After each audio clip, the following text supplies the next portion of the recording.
Two men, same city, same era, same opportunities. One died broke, the other died one of the wealthiest men in Hawaii.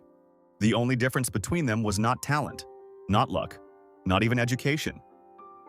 In fact, the man who died the broke had a PhD. The man who died wealthy barely finished 8th grade.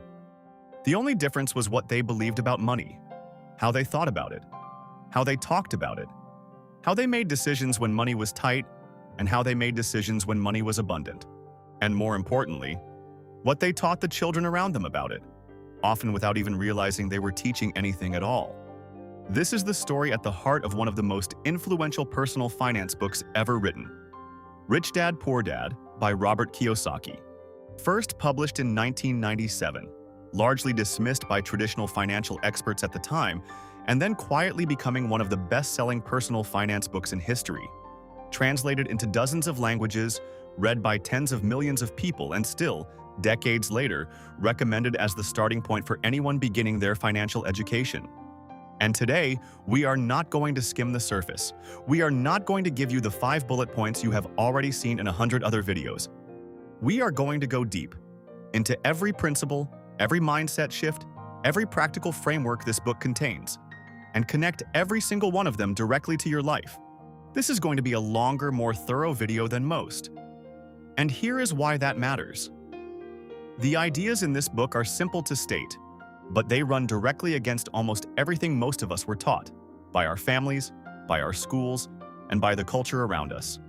Simple ideas that run against deeply ingrained programming do not change anything if they are heard once, quickly, and forgotten.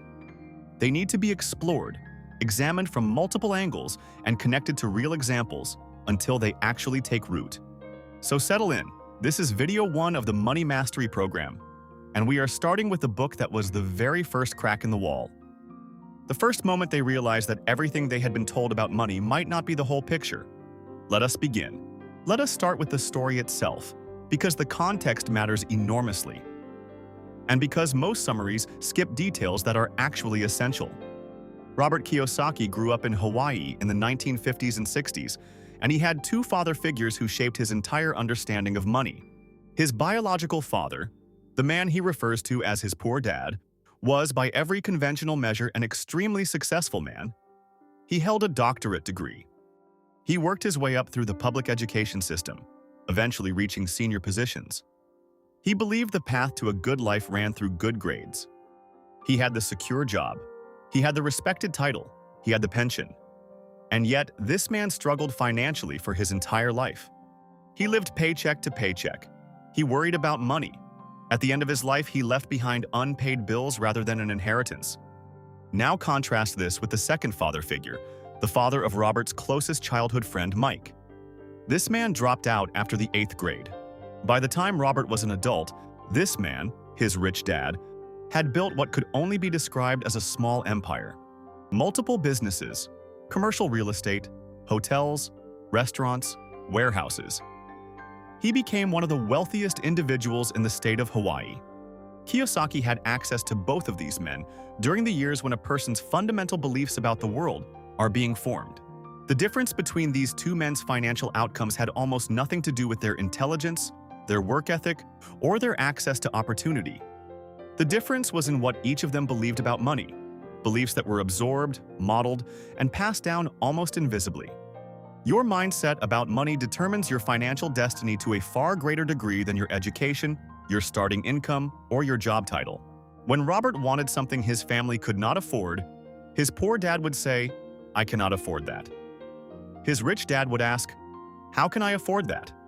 "I cannot afford that" is a conversation-ending statement. It is a door closing. The brain has nothing left to do. The matter is settled. "How can I afford that" is a conversation-opening statement. The moment that question is asked, the brain is now actively engaged in a search. Could I earn more? Could I restructure my spending? Is there a different way to acquire this? Could I build the skill to create this myself? Over the accumulated weight of thousands of small moments like this, a mind that asks, "How can I?" and a mind that declares, "I cannot," end up in different places. His poor dad would say, "Money is the root of all evil." His rich dad would say, "The lack of money is the root of all evil." If money is framed as morally suspect, pursuing it carries an invisible moral cost. If the lack of money is the problem, money becomes a tool. His poor dad would say, "Study hard so you can find a good company to work for." His rich dad, "Study hard so you can find a good company to buy." One leads toward becoming an excellent employee. The other leads toward becoming someone capable of building, owning, or acquiring the systems themselves. Most of us were raised in one way or another by poor dads. They were never taught any differently either. The beliefs that shaped their decisions were passed down from the generation before, often during times of genuine scarcity and hardship. It will keep being passed down unless someone in the chain decides to actually examine these beliefs rather than simply living inside them. Lesson 1. The rich do not work for money. Money works for them.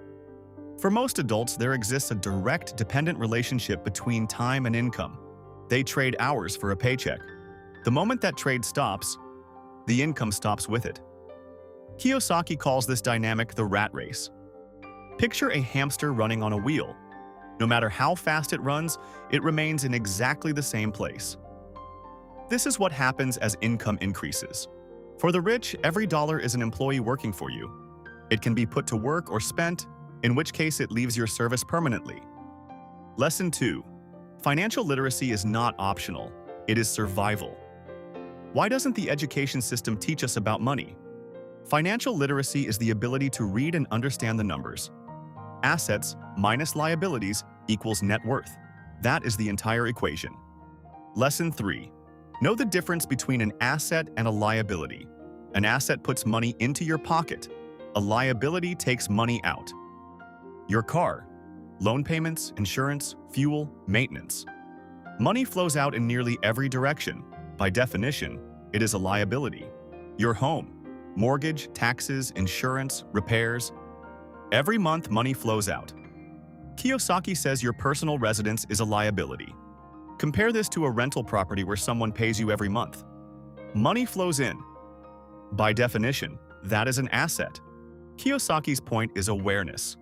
Knowing what category something falls into so the decision is made with open eyes. Financial freedom is the condition in which the income generated by your assets exceeds the cost of your lifestyle. Lesson 4. Mind your own business. Your job is not your business. Your business is your asset column. Keep the job if it serves you, but use the income to build something that belongs to you. Something that does not disappear if you get laid off. Lesson 5. Taxes and corporations.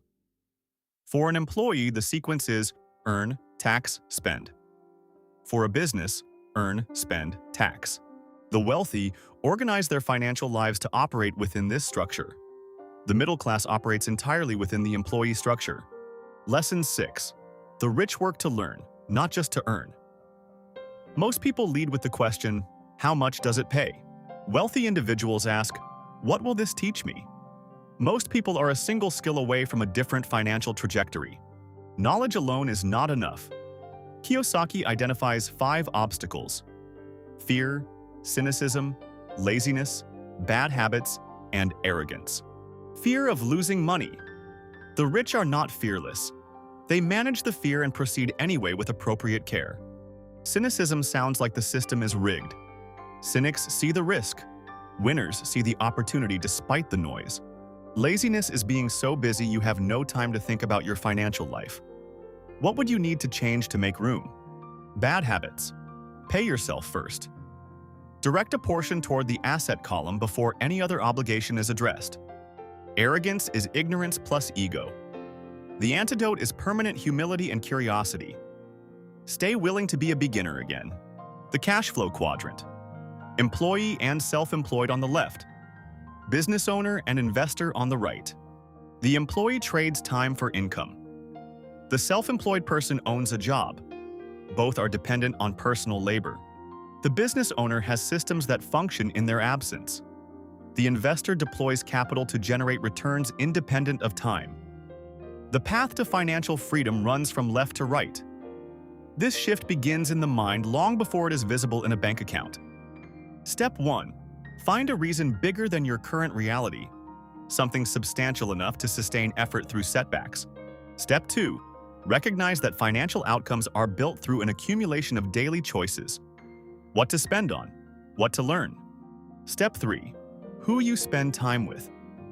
Seek out people operating at a level you aspire toward to absorb a different sense of normal. Step 4. Depth versus breadth. Mastery of one thing tends to produce better outcomes than superficial familiarity with many.